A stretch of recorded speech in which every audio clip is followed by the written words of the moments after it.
अस्सलाम वालेकुम, welcome to the advance level of Microsoft Excel course from beginners to advance. मेरा नाम है अली अहमद जान और मैं एक्सेल ट्रेनर हूं। आज हमारा प्रोफेशनल या एडवांस लेवल का पहला लेक्चर है। एडवांस और प्रोफेशनल लेवल काफ़ी इंपॉर्टेंट है प्रोफेशनलिज्म के हवाले से। एडवांस लेवल के हवाले से हम इसमें काफ़ी चीज़ें कवर करेंगे, बहुत से ऐसे फार्मूलाज कवर करेंगे जो कि हम डेली लाइफ में अगर यूज़ करेंगे तो हमारी जो एक्सेल की स्किल्स हैं वो काफ़ी इम्प्रूव हो सकती हैं। चलिए स्टार्ट करते हैं हमारा आज का पहला लेक्चर। तो सबसे पहले हम समझते हैं कि एक्सेल नेम रेंजेस होती क्या हैं। एक्सेल नेम रेंजेस किसी भी सेल्स की जो रेंज होती है उसको हम अगर नेम दे रहे हैं तो उसे हम नेम रेंजेस बोलते हैं। आपको याद होगा कि हमने जब पहले लेक्चर में अपने जो बिगिनर्स कोर्स था उसमें हमने सेल रेफरेंसेस के बारे में पढ़ा था कि अगर कोई हमने सेल को रेफरेंस करना है तो उसे हम कैसे रेफर कर सकते हैं, किस तरह रेफरेंस हम दे सकते हैं उस सेल का। एक सेल है यहाँ पे अगर आपके सामने, तो इसका जो रेफरेंस है वो C5 है। इस वक्त C5 से लेके C9 तक की जो रेंज है वो सेल रेंज है। अगर हम इसे कोई नेम दे देंगे तो वो नेम रेंजेस हो जाती है। नेम रेंजेस काफ़ी हेल्पफुल रहती हैं।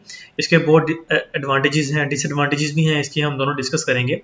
इस वक्त मेरे सामने जो एक शीट ओपन है वो सेल्स फिगर्स हैं जुलाई की, वीक वाइज हैं, 4 वीक्स हैं उन सब की, और पर्सन वाइज हमने सेल्स यहाँ पे लिखी हुई है। तो यहाँ पे मुझे वीकली टोटल चाहिए। तो एक तो सिंपल जो हमारे पास हल है, हम यहाँ पे हम इसका सिंपल ले सकते हैं सम B5 से लेके B9 तक, जो यहाँ पे रेंज शो भी कर रहा है। तो यहाँ पे हम इसे अगर ओके करेंगे तो वो 40,000 की उसकी शो कर देगा टोटल सेल्स। लेकिन अगर हम इसको एक कोई नेम देना चाहें तो वो भी हम यहाँ पे दे सकते हैं। जैसे कि अगर आप देखें कि मैं इसे डिलीट करता हूँ और B5 से लेके आप B9 तक सिलेक्ट करें। सिलेक्ट करने के बाद आप यहाँ पे आएँ, यहाँ पे B5 के बाद आप यहाँ पे इसे लिख दें वीक 1, वीक अंडरस्कोर 1। यहाँ पे हम स्पेस नहीं दे सकते तो हमें यहाँ पे वीक अंडरस्कोर 1 लिख देते हैं, और हम जैसे क्लिक करते हैं तो अब वीक 1 के नाम से इस B5 से लेके B9 तक की रेंज को एक नाम जो है वो मिल चुका है वीक 1 के नाम से। अगर यहाँ पे आप सम करते हैं, सम करने के बाद आप यहाँ पे is equal to sum bracket open, और यहाँ पे अगर आप फार्मूला के बाद लिखना शुरू करते हैं वीक, तो यहाँ पे आपको शो कर देगा वीक 1 जो भी उसका हमने नेम रेंज दिया है।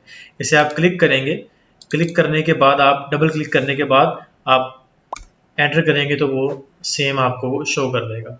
इसी तरह आप यहाँ पे वीक 2, वीक 3, वीक 4 और यहाँ पे हम टोटल का कैलकुलेशन कर सकते हैं। नेम रेंज के काफ़ी एडवांटेजेस भी हैं, डिसएडवांटेजेस भी हैं। जो मेन एडवांटेजेस हैं वो ये हैं कि आपको एक नाइस लुक मिल जाती है। नेम आप दे देते हैं किसी भी सेल्स की रेंज को इजीली। आप उन्हें बिग डाटा में, अगर आपने काफ़ी बड़ा डाटा है आपके पास, जो कि हम बाद में देखेंगे भी, हम वहाँ पे नेम रेंज का यूज़ भी करेंगे, यानी कि वी लुकअप या एच लुकअप वाले फार्मूला में।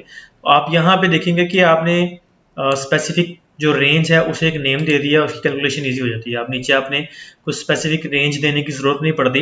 आप सिंपल अपने जो भी आपने नाम दिया हुआ है अपनी रेंज को, आप वो काउंट करते हैं तो वो सिंपल फार्मूला वहाँ पे लगा देता है। इसके अलावा जो दूसरा एडवांटेज वो ये है कि अगर आप किसी भी शीट में हो, अगर आप लेट से कहीं किसी भी जगह पे हो, यहाँ पे फिर किसी और सेल पे हो, आप यहाँ से डाउन करेंगे तो वीक 1 है, आप जैसे इस पर क्लिक करेंगे तो वो आपको डायरेक्टली वहाँ पे इसके सिलेक्शन पे ले जाएगा। सिंपल सिलेक्शन यहाँ पे ले जाएगा। इवन अगर आप किसी और फंक्शन, किसी और फार्मूला में, किसी और शीट में भी हैं, सॉरी, और वहाँ पे भी अगर आप देखें कि यहाँ पे आके अगर आप वीक 1 करेंगे तो वो आपको उसी शीट में वापस ले जाएगा। नेविगेशन जो है ईजी हो जाती है इसमें। ये भी एक इसका एडवांटेज है।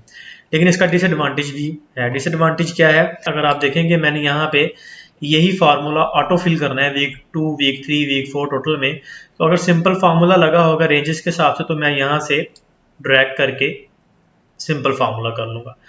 अभी आपके ख्याल में क्या होगा, अगर मैं जैसे जैसे ड्रॉप करूँगा तो आपके ख्याल में वीक 2, वीक 3, वीक 4 की सारी की टोटल सम उसे कर देना चाहिए, लेकिन वो टोटल सम नहीं करेगा, वो सिर्फ वीक 1 का टोटल करेगा, क्योंकि हमने उसे एक नेम रेंज दे दिया है वीक 1।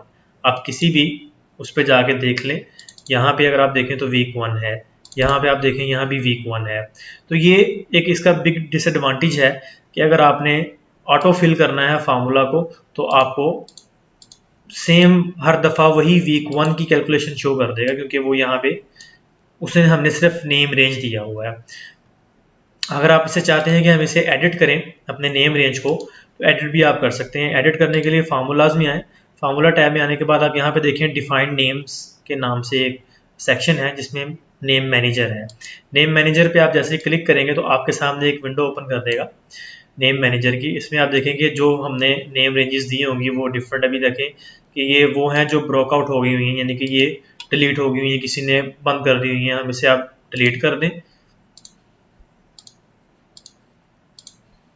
ये हमारी नेम रेंज है जो हमने दी हुई है। देखिए आप यहाँ पे वो शो भी कर रहा है नेम रेंज कौन सी है।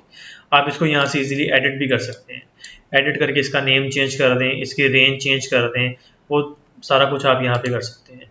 या आप यहाँ पे न्यू रेंज भी ऐड कर सकते हैं, विकी टोटल के नाम से आप यहाँ पे न्यू रेंज भी ऐड कर सकते हैं, वो भी आप सिलेक्शन करके इजीली कर सकते हैं यहाँ पे। तो आप एडिट भी अपनी नेम रेंज को इजीली कर सकते हैं। तो आप इस चीज़ को ट्राई करें, ये चीज़ हम बाद में यूज़ करेंगे, क्योंकि हमने बाद में जो if function, some if functions use करने हैं उसमें हमने नेम रेंजेस यूज़ करनी है।